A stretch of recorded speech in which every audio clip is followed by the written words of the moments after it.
Howdy Lockslings, it's the spooky season. That means hurriedly panicking to make a costume, Christmas songs playing because it's the middle of October and that's close enough, and everybody watches stop motion movies because we all collectively agreed that that's the best way to scare children. And I'm all for it. These are some of my favourite movies of all time. And, of course, the father of all of these movies was Henry Selick's Tim Burton's The Nightmare Before Christmas. This is an amazing movie. It's told like a twisted fairy tale from the perspective of Halloween Town. And my favourite part of the entire movie has to be how it writes its villain, Oogie Boogie. Oogie Boogie is a representation of the boogeyman, specifically the Sackman variant, a children's tale of a mysterious figure and a sack that steals children. In these depictions, he's usually some sort of monster that carries the sack, but I kind of love the interpretation of him just being a burlap sack. Oogie Boogie makes his first appearance in the song This Is Halloween, the opening song to the entire movie, and at the start we only see his shadow. He isn't shown any difference from the rest of the characters in the song, so we don't question much of it, but it does leave an impact in our minds so we remember it for the rest of the film and think, oh yeah, that's that guy. You know, the bright yellow moon with the ominous shadow on it and the booming performance of Ken Page, who clearly loves every second of playing the character. Then Oogie Boogie doesn't make an appearance until much later. Before then, Jack Skellington, the protagonist of the movie, discovers the magic of Christmas Town and enlists all of Halloween Town to help him make his own. He reluctantly moulds it into a Halloweenified version to meet the desires of his townfolk and enlists Lock, Shock and Beryl to kidnap Sandy Claus for him. He specifically says to leave Oogie Boogie out of this, leaving us to question who he is and why such a powerful figure is so adamant on not having this character be a part of it. Jack only employs the children because he knows they'll be best for the job, but they immediately go off and sing how they're going to send Sandy Claus to Oogie Boogie instead. This is also where we get Oogie Boogie's second appearance in the movie. Still only a shadow, but now the full body of a shadow. The scene is him eating an innocent bug. In the song there's also a mention of his famous snake and spider stew.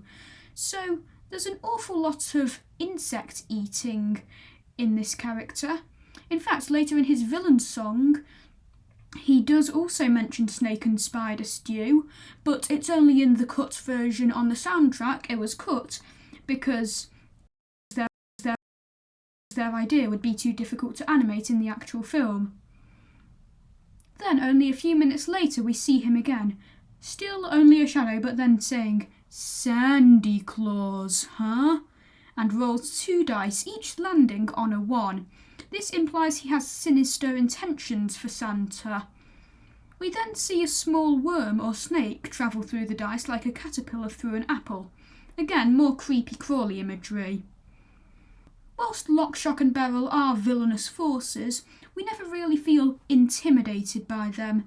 The audience can easily see through their lie, and their constant bickering and failure to capture Santa Claus doesn't really make us feel that scared for our protagonists. At this point, it's clear conflict isn't the main point of the movie, and it still feels like a fairy tale. But then we meet Oogie Boogie, in easily the best song in the movie, Fight Me, I Live Right Here. Santa Claus is sent down a pipe, and unlike the little insects earlier, he doesn't go down it so easily. This visual gag conveys a sense of dread, contrasting it with the delivery earlier. Santa lands on a small spinny table, and the environment around him morphs. It turns dark and starts glowing in vibrant neons and pastels like glow-in-the-dark stickers that you used to put up on your ceiling. Up until this point, Christmas Town was the main source of colour in the movie, but as Jack introduces more elements of Christmas to Halloween Town, it becomes less monochrome, dull and sepia, and it becomes more eerie fake colours, and it becomes more colourful. But this is the extreme of that. too much colour, over-colouring, because Oogie Boogie is the representation of over-obsession, which is why it's so incredibly vibrant. Most villains have good friction between the protagonist by either representing the opposite of the protagonist's ideologies or an over-exaggeration of them. Oogie is the latter, showing the flaw in becoming too obsessed in a desire, and that's also why there's so much gambling imagery. Speaking of which, the two dice from earlier roll onto stage along with Oogie Boogie himself. In the first two verses he just sings about how ugly and old Santa is, and also how stupid he is. But then, in verse 3, the lights transform once again. Oogie shows specific intent to kill Santa, which is what makes him actually a villain, if you were wondering, unlike the other townsfolk in the movie, which sing in the first song, "That's our job, but we're not mean." Which means that,